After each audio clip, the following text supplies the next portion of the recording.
I could tell by the smarmy, condescending way they were treating me that this was going to be my opportunity to say what I had been holding inside for the better part of 3 months.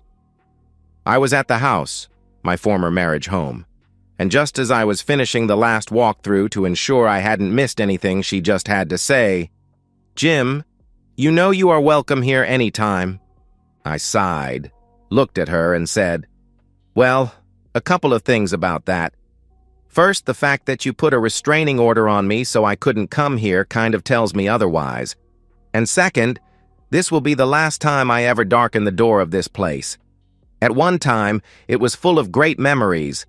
Now, it's just the scene of the crime to me. So, no, Peggy, I won't be back." She winced. "I know that was harsh and we really wanted to avoid it, but my lawyer thought it best for the safety of the kids that you weren't allowed to be here until everyone calmed down and everything was sorted out. It was as much for your protection as it was for ours." "Well, thank you for thinking so little of me that I wouldn't be able to control myself. You know as well as I do, I've never raised a hand to you or the kids and barely raised my voice. And if it was about me confronting Jerk, you needn't have worried. If or when I take my pound of flesh, it won't be here in front of the kids. Again, you should know me better than that. But I guess that's what you get when you hop into bed with a jerk like that and a man-hater lawyer like you hired." Just then, Jerk made his appearance. He walked over to my soon-to-be ex-wife and put a possessive arm around her shoulder. At least he had the decency to look almost embarrassed, but his words belied his body language. "Jim, with due respect, I know you were the best of us when we were in the service, but you've been out for over 10 years. I was truly afraid you'd come at me in anger when this all started, and I didn't want to hurt you. I've done enough damage to you, and it's the one part of all of this that I regret." I flashed back to 3 months ago when I arrived home after work. I was met on the front porch with Peggy, Jerk, a process server, and what looked like some hired muscle. I was served with divorce papers, a restraining order, and given a suitcase with a week's worth of clothing. I was also told that the happy couple was so kind as to prepay for a week for me at the local Holiday Inn. But after that, I was on my own. She looked at me with a pained expression on her face and simply said, "I'm sorry, Jim. I didn't plan for this to happen. Barry and I don't know. We've always gotten along, and while he's been here since he retired, we just got closer, and I'm so sorry. I know this is a shock and it's going to be painful, but we want to make it as easy as we can for you." I simply picked up the suitcase, turned, and walked back to my truck. I was pretty much nuclear, but wasn't going to show them and didn't want to do anything that would jeopardize things with my kids. I hopped in the truck and drove off in the opposite direction of the Holiday Inn. I sure as hell wasn't going to accept their charity. Petty, I know, but that's where I was. I found myself alternate accommodations, and over the next week ignored all the "I'm sorry" and "please reply to me and tell me you are okay" texts. I consulted a lawyer and found out that I was pretty much screwed. Because she was a stay-at-home mom, and I traveled a fair amount, she was sure to get, as she had requested in the petition, primary custody with liberal visitation. She would retain the house, although they would have to buy me out of my half. I just wondered how they were going to do that, given her lack of income and his very recent entry into the workforce after retiring from the Army after all these years. But I'm guessing that they found some mortgage company willing to give an ex-serviceman a mortgage to thank him for his service. She had done everything else pretty much by the book.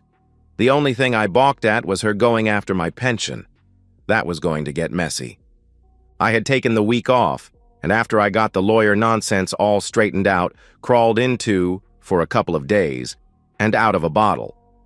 I was still white-hot with rage, but knew if I did anything stupid, it would impact negatively on the access I would have with the kids. So, I found a nice little 3-bedroom house in the kids' school area and moved in. That brought me to today, and the agreed-to access to the house where I could remove anything that was mine.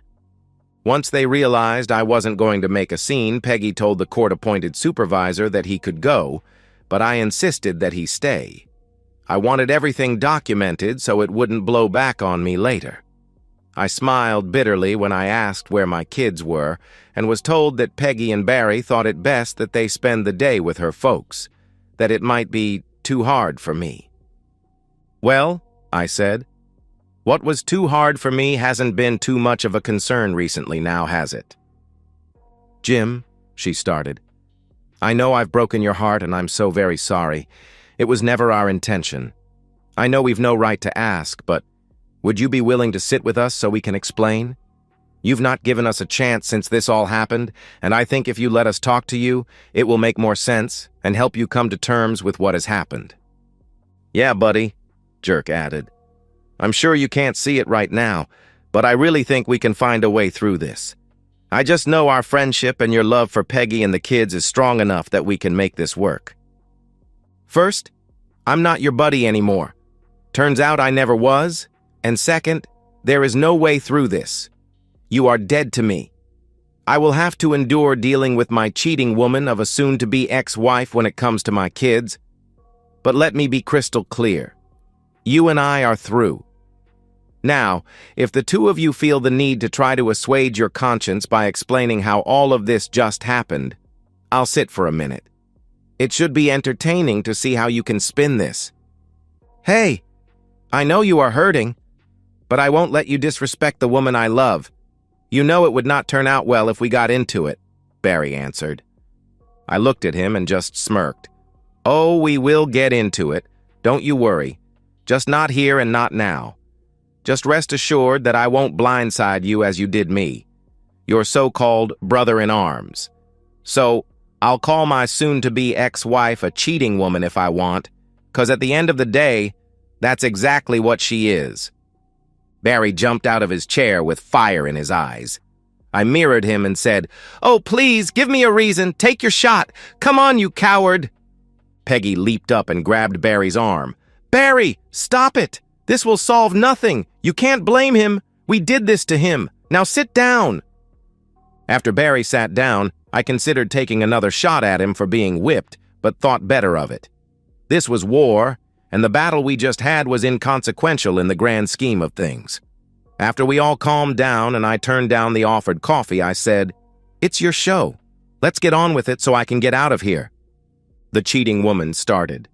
"Jim, first of all, I want you to know that this has nothing to do with how good of a man you are and how good of a husband and father you were. I've always respected you and loved you, and up until 5 months ago, I was totally happy with our marriage and was 100% faithful to you. I still do love and respect you." "Well, you've got a hell of an odd way of showing it," I replied. "Jim, please, I know I've hurt you. You've every right to be upset, but being rude like that isn't going to solve anything. I can't tell you how conflicted I've been since all this started. I knew I was going to hurt you, but I had to follow my heart. I couldn't live the rest of my life settling for less than what I know is the perfect person for me. Barry is my soulmate. It's like he's my other half. I feel complete with him. Surely you wouldn't want to deny me that. You have to admit that up until this happened, I was a good wife and mother." I looked over at Barry, who was trying fairly unsuccessfully to keep the smug look off his face. Oh, how I wanted to punch that face into next week. Another time, I'll get my chance. But, first things first. Time to bring Miss High and Mighty down a peg or 3. I'll give you this, Peggy. For a woman who has cheated more than once, you weren't bad. And yes, you do a decent job of being a mother. I'll give you that too, I answered. Now it was her turn to leap from her chair. "How dare you? Until Barry came to live with us, I never cheated on you. And for you to say that I did is a complete lie. I know you are upset. But you will take that back, and take it back immediately. Sit down, now. I'm so sick and tired of your holier-than-thou attitude. It's time you both got a goddamn lesson in humility," I recoiled. "Barry, let's just humor him. We've tried to be kind and understanding. Obviously, he needs to take out his anger on someone. Better us than the kids." They both just looked at me with these smug, self-satisfied looks on their faces, and Peggy said, "Well, let's get this over with." "So, Barry, you're her soulmate, are you?" "Yeah, more than you could ever be. he replied. Well, maybe, but until I invited you into my home and offered you a place to stay until you got on your feet, we were just fine. I'll never forgive myself for allowing an immoral guy in my home with a wife that I knew was a cheater. That and only that was my mistake. Trusting people I know I shouldn't have. I'll never make that mistake again. Jim, you keep saying that I cheated on you. You have no proof of that because you know it isn't true. Again, I demand that you take that back, she answered. Oh, I'm getting to that. But first, Barry, back to the whole soulmate thing. What was it she said? Soulmate, her other half, she feels complete with you? Fair enough. She has a way of making you feel that way for sure. But give me a second. Will you? I pulled out my phone and started tapping and swiping until I found what I was looking for. I handed it to him and said, "Hit play, Barry." Another withering glare, but he tapped the play button. It was a video from about 16 years ago and just happened to be our wedding day. I had it queued up to a specific spot. I listened as they watched. Jim, my love, I've waited my whole life for you. The moment I met you, I knew I'd found my soulmate. You are the other half of me. You complete me. I let that sink in for a bit and then said, "Call me crazy. But if I'm her other half and you're her other half, doesn't that make her like one and a half person?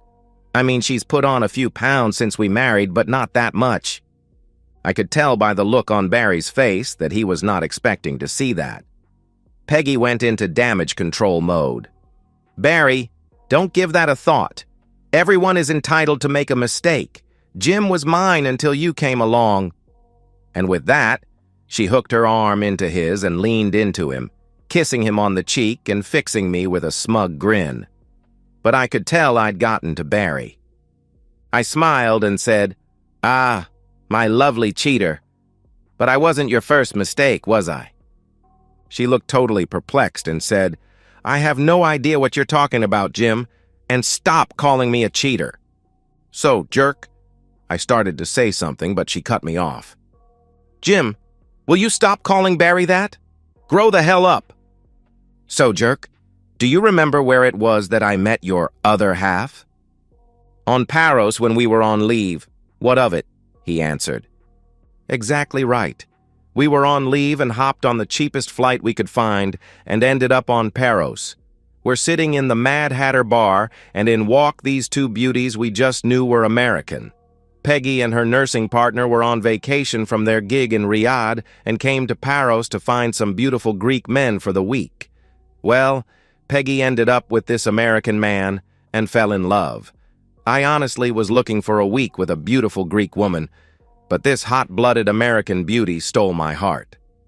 The fact that her home stateside was only an hour from my home was a huge coincidence and made us both believe it was meant to be. And it was, wasn't it, my favorite cheating woman? "Would you stop with that, please?" she again pleaded. I ignored her. So fast forward a few months. I'd rotated home, she finally finished off her contract, and I was waiting at the airport for the love of my life. We're going to move in together and start our new life. I'd retired from the service and transitioned into private life. I was ready. And guess what? Peggy didn't get off the plane. About an hour later, I got a call from her telling me that she had to delay her arrival for a couple of days. But don't worry, she'll be there soon. I was so in love I didn't care. I didn't question it, and I just went home and waited. Peggy interrupted yet again and said, "That's because there was nothing to question." I ignored her yet again. Finally, our wedding day comes. You were there, Barry. And before we go any further, let's take a look at my wedding video again. Here, take a look at my face as the cheating woman is telling me I'm her soulmate.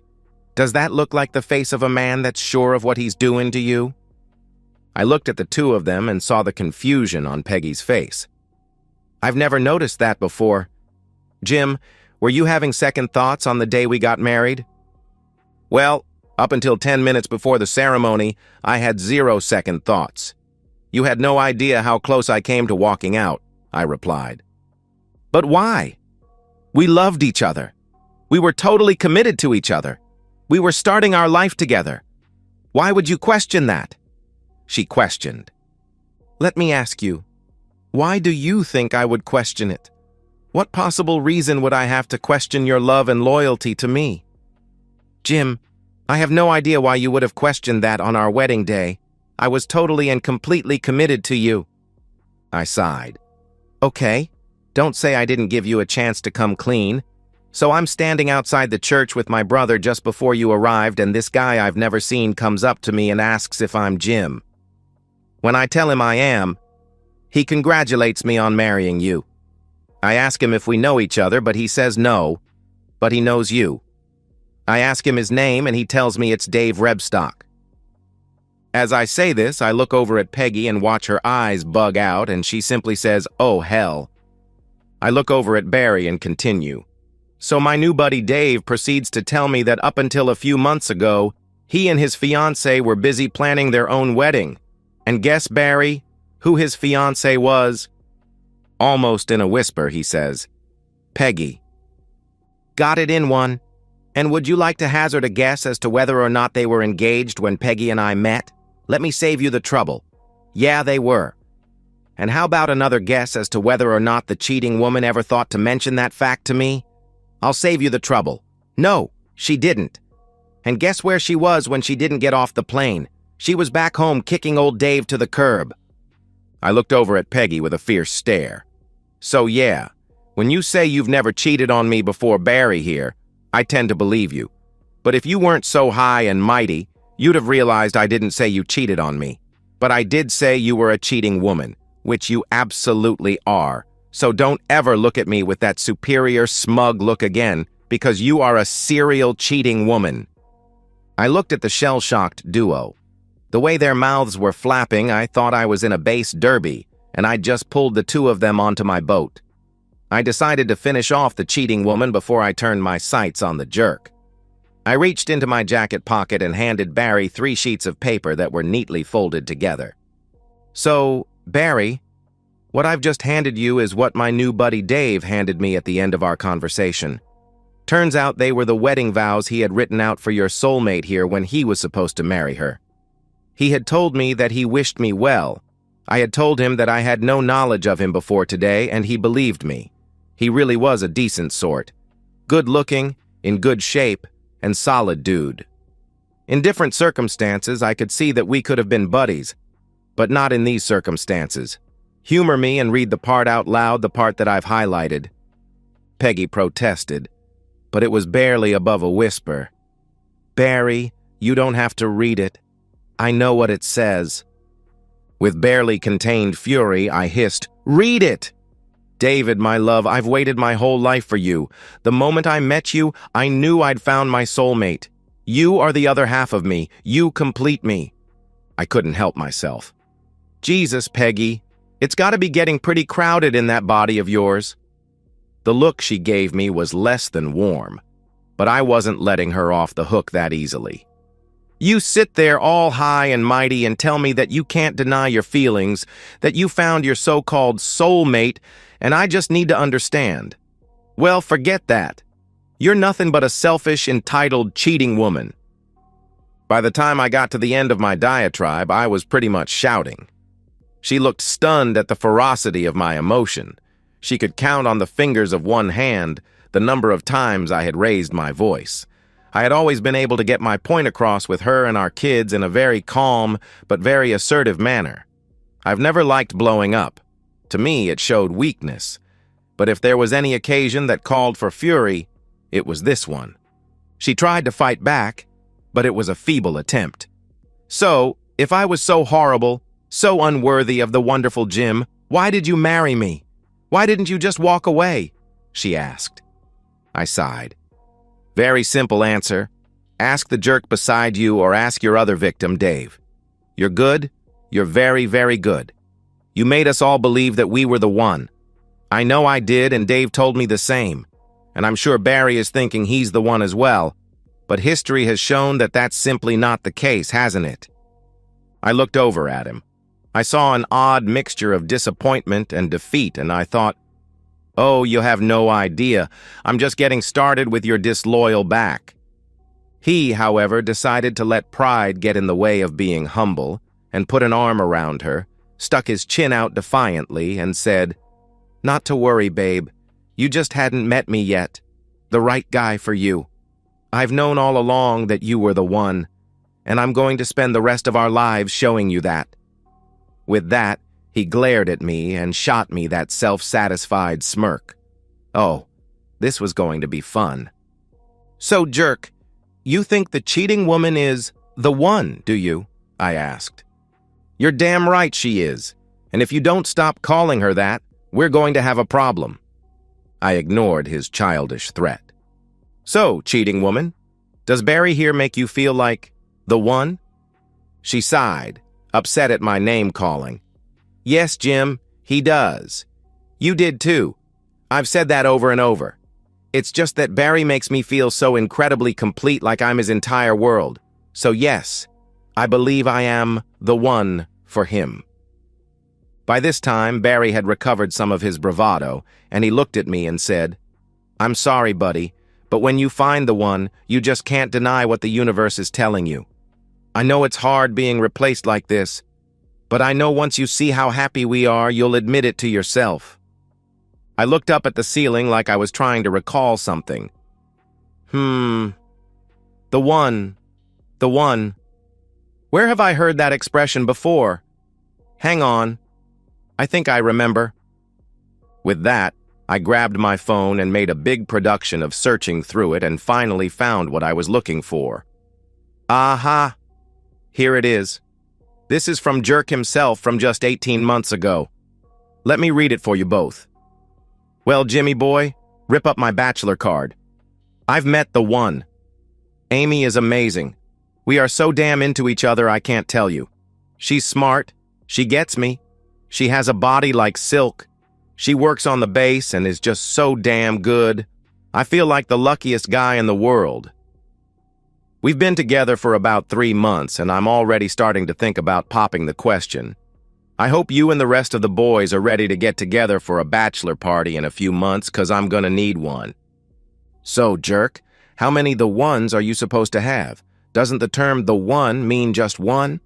Between the 3 other halves the cheating woman here has, and the 2 the ones you have, it's gonna be pretty crowded in that king-size bed I shelled out for last year." Old Barry looked like he had just taken a shot of vinegar. He looked at Peggy and said, "Baby, I was foolish. I got caught up in being lonely and I panicked. It didn't last much beyond that email and she's in the past. You know you're the one for me." "Oh, so Amy wasn't the one. Peggy is?" I asked. "Yes, just like Peggy, everyone is entitled to jump the gun."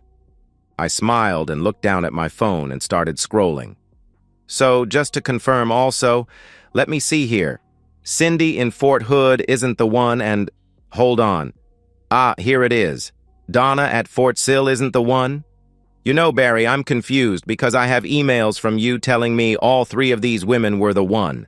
I'm no math wizard, but I think you've now got 4 the ones." I pressed on. "Look, I could not care less about either one of you. You, Barry, as I said, are dead to me. You, my cheating wife, I am stuck dealing with because of our kids, for basically ever.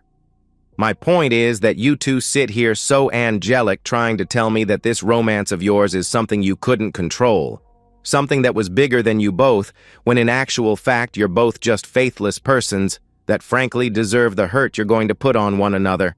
I've actually started a pool with the rest of the guys from our unit to guess which one of you cheats first and guess how long you're together before the whole thing becomes a dumpster fire." This enraged my soon-to-be ex-wife. "How dare you? How dare you try to poison our friends against us? They are just as much Barry's and my friends as they are yours.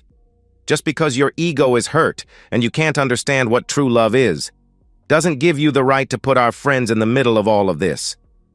She turned to Barry and said, "Don't worry, baby. Once they see how happy we are at the wedding, everything will be fine and Mr. Bitter over there will just have to deal with it on his own." Barry tried unsuccessfully to sound conciliatory when it was obvious that he was trying to rub more salt in the wound. "Yeah, Jim, I know that the wedding will be the first time that the whole crew will be together and you won't be included. Peggy and I kicked around the idea of inviting you to the wedding so you could see the kids and also be around the gang, but we figured it would be too painful for you to be there. Maybe some of the gang can drop in to see you the next day. They might be a little hungover, though. You know how they like to party. There was that smug smirk again. Time for that to be wiped off.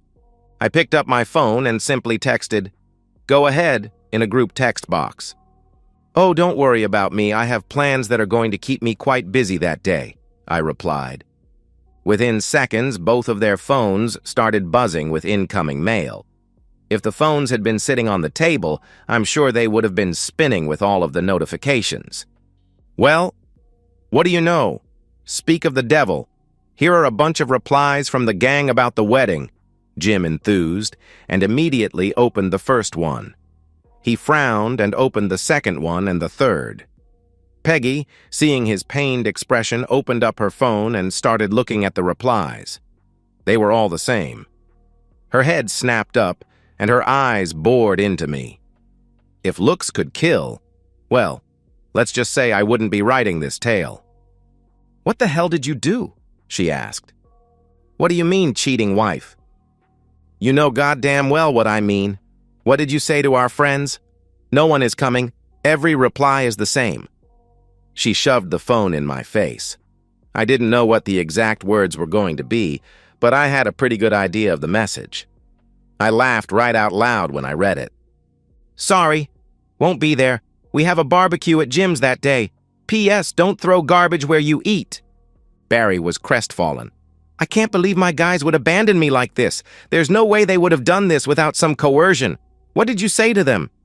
"Well, first things first. I don't give a thing if you believe me, but I had zero to do with this. If they wanted to go, that was up to them. I would not have been upset or disappointed. I would not have taken it as the gang choosing the two of you treacherous people over me. I've actually spoken very little to anyone in the group about this. I was that embarrassed. But as soon as your invitations went out, I got a call from Dennis asking when the housewarming was going to be. I told him that I hadn't made any plans yet, and he told me that the group had decided it was going to be on the same day as your wedding. I told him that they didn't have to do that it wasn't fair to make them choose, and I was fine with them going to your wedding, but they insisted. Again, I couldn't care less if you believe me, but that is exactly what happened. So, I guess yours is going to be a smaller affair than you planned. Guess it will save you a bit of money on the meal." They both looked like they'd lost their best friend, which in some ways they had. I truly had not done anything to try to torpedo their wedding day. I honestly didn't care. However, the rest of the gang took an extremely dim view of what they had done and wanted nothing to do with the nuptials. They contacted me and informed me that they would be coming from far and wide to christen my new house and support me the best way they knew how. Truth be told, I knew I'd be pretty deep in self-pity that day, so having the gang around me, and more importantly, not around them, was going to be a tonic for my severely bruised soul. Barry was fuming. "Well, that's just great. I show up at every one of their weddings, and when I want them to come to mine, they turn their backs on me." The cheating woman tried to soothe him. "Baby, don't worry about it. We knew that there were going to be awkward times. I can kind of understand their thinking on this. While it's a wonderful day for us, it's going to be a very difficult day for Jim, and we made them choose between us. I think it's admirable that they chose the person that's going to need the most support. You'll see at the next get-together, things will be almost back to normal, and Jim will just have to accept our presence there and deal with it the best he can." I fought valiantly to suppress a smirk and said, "Yeah, I'll have to figure out some way to get by. Thankfully, the next party is on my weekend, so the kids and I will have a fun road trip, and I'll have them to keep my spirits up." "How do you know when that is? I haven't seen an invitation. I've been expecting it. Jerry and Ann always have it sometime in July." "Yeah, it's the weekend after the holiday weekend. I mapped it out on the calendar, so that's how I know it's my weekend with the kids. Invitations were sent out 3 weeks ago." The two of them were madly scrolling through their phones, the reality slowly dawning on them. Barry looked like he had been kicked in the stomach, which, figuratively, he had been. I can't believe my guys turned their backs on me. We've been like brothers for almost 20 years. He looked like he was going to cry, and Peggy put a sympathetic arm over his shoulder and glared at me. You might not have anything to do with this, but you can sure as hell fix it. And I expect you to. Barry and I have just as much right to be there as you do. Again, I laughed out loud. You know, just when I think you can't be more delusional or self-absorbed, you prove me wrong. I have neither the time nor the inclination to lobby on your behalf. You two are completely nuts. You have no idea how much of a storm your so-called love affair has set off and how many people it has affected. The gang from the unit is one thing. But Peggy, your family is devastated. My family is devastated. And all of that pales in comparison to the kids. Her head shot up. Oh, no, you don't. You don't get to hold my kids against me. I am an outstanding mother and I have done the research. I know that divorce, while tough on kids, no longer defines them. In fact, in lots of cases, children from divorced families end up much happier and better off after the chaos of the divorce has eased, so don't you go telling me that following my heart is bad for my kids, because there is nothing more important to me than their happiness. Well, I countered, we know that's not true, don't we? If it were true, you wouldn't have done this for that pathetic excuse for a man sitting beside you. Jim, she shrieked, I just got through telling you that kids from divorced homes more often than not thrive after the divorce is over. I've done my research. I just shook my head. You stupid cow. Of course, kids from broken homes recover and feel safer and on a more solid footing when their warring parents finally split up. But that's not what Emma and Liam have experienced, is it? We had a happy and loving home, full of support, full of laughter, and set on a really solid foundation. Now they don't know what's going to happen, and if you had just sat and talked to them, really talked to them, instead of telling them how great it's going to be, you'd realize that they are, for the first time in their lives, scared and unsure about the future. This had really hit home with Peggy. For all of her faults that had become evident in the last 3 months, prior to that, I couldn't have named a better mother. She was the perfect combination of parent and friend, and she knew when to be both. Who this new person was, I didn't know, but this statement had really struck at the core of who she was, and I could tell that she was rattled. I pushed on. I'm telling you right now, every A that becomes a B is because you are a cheating woman. Every time one of them comes home and is sullen and withdrawn and just goes to their room, it's because you are a cheating woman. Every time they see someone smirk at them at school or walk by a group of their peers and hear the snicker, it's because you are a cheating woman. You've taught my son that no matter how good of a husband he is, no matter how wonderful of a father he is, and no matter how honorable of a man he is, if his wife decides she wants more, everything he has worked for can simply be pulled out from underneath him. He has told me himself that he now can't ever see himself getting married. When I said that, a look of horror came across Peggy's face. Oh God, no. He mustn't feel that way. I gave her a withering glare. Give me one good reason why he shouldn't. The most important female role model in his life has just thrown away the most important male role model in his life for what? Some strange guy? Give your head a shake. What other conclusion is he going to come to? And what have you taught Emma? You might delude yourself by thinking that you've taught her to never accept anything but exactly what you want, but what you've really shown her is that it's okay to blow up a perfectly happy home for something that is shiny and new and exciting. Congratulations, Peggy. You get my vote for Mom of the Year. She was clearly rattled now. She certainly didn't like what she saw in the mirror I had just held up to her face. It was time for Jerk to come to her rescue. Or at least try to. Don't pay him any attention, babe. He's fighting a losing battle.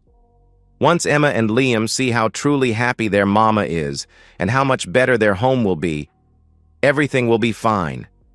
Jim, I have to say, I know you are hurting, and as much as you don't believe me, I'm truly sorry for that. If there was any way it could have been avoided, we would have done it. But, that being said, You are kind of shocking me here. I've known you a long time, and I've never seen this crazy, vindictive side of you. Give us some credit here. We have nothing but the kid's best interest at heart." I spoke. "Oh, I'm sure you believe that. I will never forgive myself for allowing a serial homewrecker into my sanctuary. I was conflicted between my duty to the unit and my duty to my family. In my defense, I thought bringing you here would allow me to control things a bit and keep you from destroying lives. My mistake was trusting in the one relationship I thought was safe. I warned neighbors about you. I warned the people where I got you your job about you. The one person I didn't warn was myself, and my kids will ultimately pay the price for my mistake. I will spend the entire time between now and what I know will be your ultimate breakup, protecting them from you two morally bankrupt jerks. My only hope is that at least one of you does the inevitable and messes around before Emma comes of age in 5 years, because if not, I can pretty much guarantee Jerk will be coming after her once she does. Talk about your dropping a turd in the pool." With a roar, he leaped from the table and came after me with molten fury in his eyes. I was totally expecting it and calmly sidestepped his attack, and after a short time of him flailing around, I had him cinched into a very tight and very painful armbar. When we served together, I was basically in charge of showing him the ropes, and while I may have taught him everything he knows, I sure as hell didn't teach him everything I know. He screamed at me, "You jerk, I'm going to mess you." Funny how bending someone's arm right to the point of breaking it stops them from talking. "Shut the hell up or I'll snap this thing off and shove it up your back." "Jim!" Peggy shrieked. "Stop this right now! You let him go immediately! I mean it!" I hissed in Barry's ear. "Are you going to calm down if I let you go? Give me your word, whatever that's worth, and I'll think about not making you have a cast in your wedding pictures." "Forget you!" I clenched it even tighter. He squealed in pain. "Barry, just tell him you're going to calm down. He's not worth it." "I'll step down. Just let me go." "Say please," I asked. "Forget you," he shrieked. "Oh, now you have to say pretty please." I pulled it tighter. I swear I could hear bones cracking. I had to hand it to him. He was handling the pain pretty well. But everyone has their breaking point. "Let me go. Pretty please," he said weakly. With an evil grin, I let him go and pushed him away from me so I didn't have to worry about him trying to swing at me. Turns out, he was a little smarter than I gave him credit for. He turned around and glared white-hot fury at me, but he stayed back. Peggy was beside herself with rage. "Jim, I swear I have no idea who you are anymore. This man saved your life. You saved his. I know you are mad, but to accuse him of such a sick, hideous thing is beyond disgusting. How dare you say these things? I can't properly put into words how disappointed I am in you." I just shook my head at her. "You think this is just my anger coming out? That I'm just throwing this to anger you off? Sit down and sit down now." "I won't. We tried to be understanding of your feelings and we tried to allow you an opportunity to vent, but this is totally unacceptable," she pleaded. "Suit yourself, but you are going to hear what I have to say before I go," I roared. I looked over at Jerk, who was still staring daggers at me while he was shaking out his arm, trying to get some feeling back in it. "Hey, Jerk, help me out here.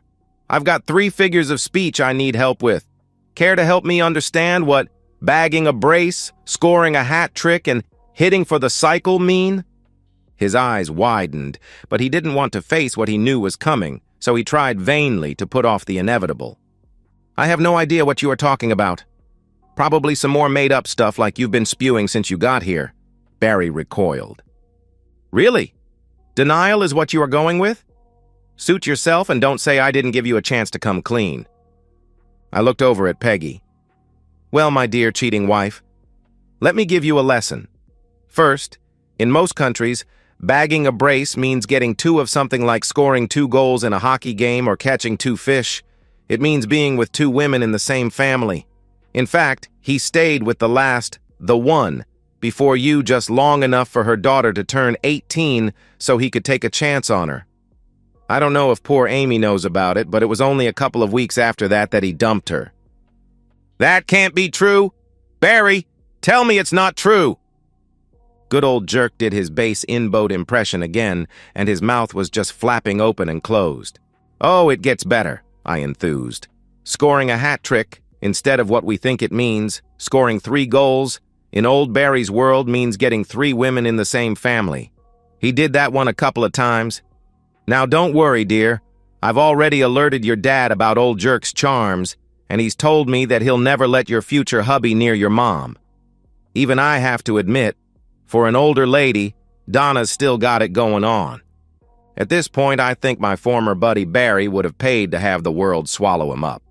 His face was red, and he suddenly had an almost obsessive interest in some lint on the floor. And finally, the ultimate, hitting for the cycle. In baseball terms, it means getting a single, double, triple, and home run all in the same game. Hey, old buddy, why don't you handle this one with your fiancé? No? Cat got your tongue? Okay, allow me.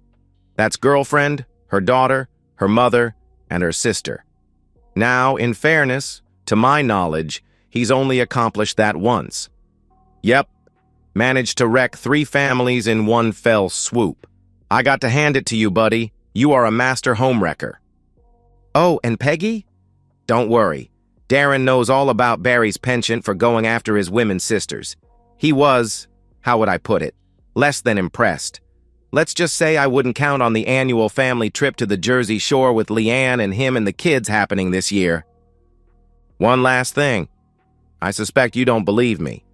And I suspect that old Barry here is going to deny it and try to spin it so he doesn't look like the bad guy. I held up my phone. If you want proof, just ask. It's all in here. I looked at the two of them. That smug, smarmy, patronizing attitude that they came at me with was totally gone. If this was a prize fight, it was the point in the latter rounds when I'd landed so many body blows their hands were down, they'd spit the mouth guard, and they were ready for me to finish them off with one more punch. But I knew there was no need for that. They would do it to themselves. I'd had enough of the two of them. I just wanted out. I looked over at Barry. I'm done here. Once I pass through the front door, consider me dead, because you will be dead to me. If you see me at the soccer pitch, stand at the other end. If you see me at the school concert, sit on the other side of the auditorium. Unless one of my kids is in real danger, never contact me again. Do I make myself clear? He didn't even have the courage to look at me. I looked at the cheating woman. For you, I have an apology. I'm sorry I didn't protect you better from this jerk. I know you think you're happy, but I will 100% guarantee he will break your heart if you don't break his first. I loved you with all my heart at one time and will state unequivocally that you were a good mother until he led you astray. I let him into our sanctuary, and for that I will forever be ashamed. You are a big girl. You will recover. But he will make you a less effective mother. He already has. When you come to that realization, just know that I will have been doing everything I can to minimize the damage. You've absolutely gutted me. I have put aside any personal happiness for the next 7 years until our kids are both old enough to fend for themselves. It is my penance for losing the plot. I loved you for 17 years. For the last 3 months, I hated you. Now, I feel less than nothing. I acknowledge you as the mother of my children, but that is it. I'm forced to deal with you because of our children, but that is the only interaction you and I will have. Goodbye. I turned and walked into the living room and suddenly realized the court-appointed supervisor was still there. He was sitting there with a totally incredulous look on his face. I had totally forgotten about him. Oh, I'm so sorry. I have totally wasted your time and put you in the middle of something I'm sure you didn't want to witness. I'm done here. I have everything that matters to me. I should have just let you go earlier. I truly apologize. Can I give you some money for your time and trouble? We were walking out the door, and he looked totally shell-shocked. He just looked at me and said, Sir, this isn't my first rodeo. I've done a number of these, and they are generally pretty unpleasant. But I've got to say, that was the most epic beatdown I have ever witnessed. That was next level. Mad respect for you. You owe me nothing. Good luck moving forward. And with that, he shook my hand, hopped into his vehicle, and was gone. I hopped into my truck, the few things I really wanted safely stowed in the box, and headed down the road to my new life, dignity fully intact. 10 years later, Peggy and I were twirling around the dance floor at Emma's wedding. "My God, she's beautiful," I enthused. "Yes," Peggy replied. "She seems to have inherited all the best features of both of us and managed to avoid the bad stuff." "So, how are things going with Greg? He seems like a decent guy. Where did you guys meet again?" "Work, was it?" I asked. "Yes, we did meet at work, but you don't have to pretend to care. I know I made my own bed. As you predicted, Barry was as you had advertised, and to my shame, so was I.